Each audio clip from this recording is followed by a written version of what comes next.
Welcome to the News Hour. The Biden administration announced today that the U.S. will provide Ukraine with thousands of cluster munitions, bombs and artillery shells that release scores of smaller so-called bomblets across a wide area. Ukraine had requested these controversial weapons, which the U.S. says could bolster Kyiv's offensive against Russian forces. More than 120 countries have signed a convention banning cluster bombs, which sometimes fail to explode on impact, posing a significant risk to civilians for years after their use. U.S. leaders debated the issue for months before President Biden made the final decision this week. The president told CNN today it was a, quote, difficult decision, one his national security advisor Jake Sullivan outlined earlier this afternoon. We recognize that cluster munitions create a risk of civilian harm from unexploded ordnance. This is why we've deferred the decision for as long as we could.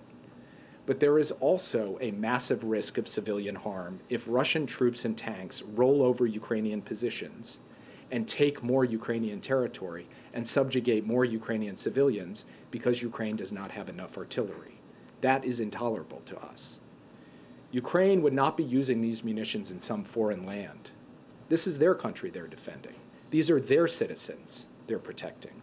And they are motivated to use any weapon system they have in a way that minimizes risks to those citizens.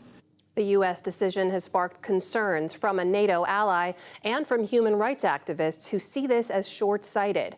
We get two perspectives now. William Taylor served in the Vietnam War. He was U.S. ambassador to Ukraine under George W. Bush and is now a vice president at the U.S. Institute of Peace, a government-funded institute. And Mark Garlasco is a former Defense Department analyst helping select bombing targets, then worked for Human Rights Watch, investigating the aftermath of U.S. military operations. He's now with the Institute for International Criminal Investigations. Gentlemen, welcome to you both. Thanks for joining us. And Mark, I'll begin with you.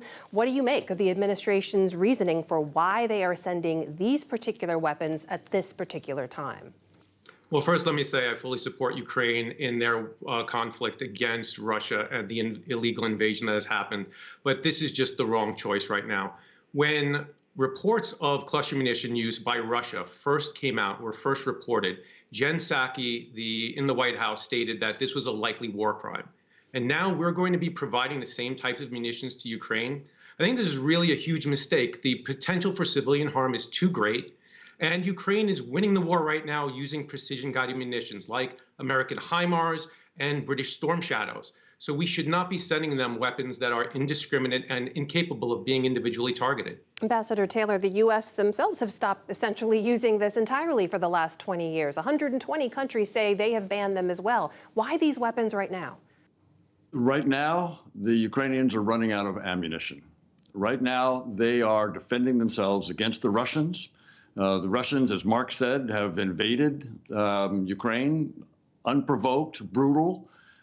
Killing civilians, and the Ukrainians have been defending themselves against this Russian attack, and they've been using the equipment and the weapons and the ammunition that they've had valiantly and massively to defend themselves. And right now, they are running out of ammunition to do that, just at the time when they are preparing to try to push the Russians out of their country. So the Ukrainians exactly have the incentives to protect their own civilians. That's exactly what they're trying to do by keeping the Russians out. I mean, we've seen what happens when the Russians occupy Ukrainian towns. We see what happens to civilians. So this is what we're fighting against, and this is why we're supporting the Ukrainians, just as Mark said. Mark, what do you make of the U.S. assurances that the Ukrainians have given them written assurances about the limited use, that they'll try to mitigate, rather, civilian risk, and also that they're only offering munitions that have what they call a low dud rate. That's the rate at which they fail to explode upon landing, which they say will also lessen civilian risk. Sure. Look, this discussion started with Ukraine stating they were only going to use American cluster munitions dropped individually from drones. Now it's evolved into something where they're going to use American artillery and rocket artillery cluster munitions. You know, I think we have to question what the reality is here and where is it going to stop. The potential for civilian harm is just too high. You know, you spoke about the dud rate, right? And these munitions, the Pentagon is now saying, well, they only have a 2% dud rate. But when you look at the U.S. government's actual figures, The Government Accountability Office, for example, it has a 23% dud rate. If we look at a standard volley from rocket artillery, which would be 6 rockets fired from a HIMARS, you're looking at over 3,800 cluster munitions. That's 888 duds that are on the ground that potentially could kill civilians. And if we're looking at DPICM that are fired from artillery shells, each shell would have 20 unexploded bomblets. We had a meeting today with the National Security Council, and it was kind of one of these things where you get together and they try to make the NGOs feel happy and say, you know, we've got a control on this. We have diplomatic assurances. The reality is when we ask them, how did you come to these new numbers? Were there tests? How were the tests completed? Did you have them done under hermetically sealed a manner, or was it actually a field test in a war, as I've seen and covered in the past? And they were unable to answer our questions. It just was unacceptable. Ambassador Taylor, we know the Ukrainians have been requesting other weapons systems as well. How much of a difference would these cluster munitions actually make in Ukraine's counteroffensive effort? An enormous difference, Amna. An enormous. That's exactly the problem. They are going to run out of artillery ammunition if they don't get these weapons. If we had another kind of the normal kind of these weapons, of these ammunition, we would use that. We would provide them. The Ukrainians would use them. That's what they've been asking for. What they're asking for is ammunition for their artillery so that they can defend themselves and they can push the Russians out. The other point, Amna, is that there's going to, exactly as Mark says, no matter what the dud rate, whether it's 3% or 5% or 2%, whatever, it turns out that the Russian dud rate is like 30%, so it's incredible. But that makes the point. After this war, the Ukrainians say after the victory, they are going to have to clean up a lot of unexploded ordnance from around their battlefields. And most of that are coming from the Russian mines. Right now, what's keeping the counteroffensive from going very well, is keeping the Ukrainians from breaking through the Russian lines, are mines. And after the victory, as the Ukrainians say, they're going to have to clean up, find all these mines. And when they look for those mines, they'll be looking for the duds from the cluster munitions as well. So they're going to have to clean it up.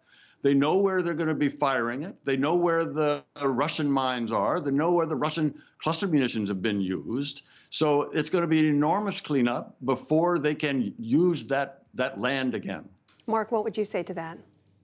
Well, look, you know, Mr. Ambassador, I really appreciate what your position is on this, but you were in the Army. I was in the Pentagon conducting targeting. The reality is when you blanket the area with these cluster munitions, not only do you have the potential of civilian harm for the duds, but a complete lack of ability for the military to maneuver through them.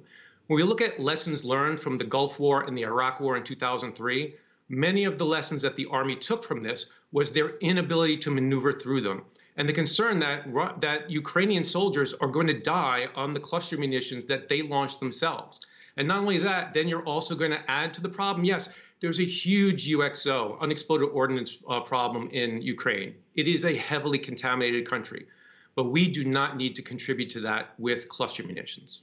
Ambassador, I gave Mark the first word. I'll give you the last one here by asking you if you're concerned at all that this decision, which is a reversal of previous international consensus, does it present a slippery slope? My concern is that the Ukrainians be able to defeat the Russians. My concern is that the Ukrainians have the ability, the arms, the ammunition, the weapons that they need in order to defeat the Russians who've invaded their country. This is a hard decision. I totally agree.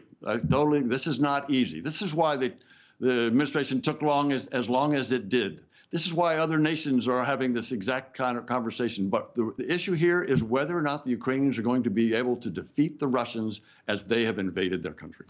That is Ambassador Bill Taylor and Mark Garlasco joining us tonight. Gentlemen, thank you so much for your time and your insights. We appreciate it. Thank you.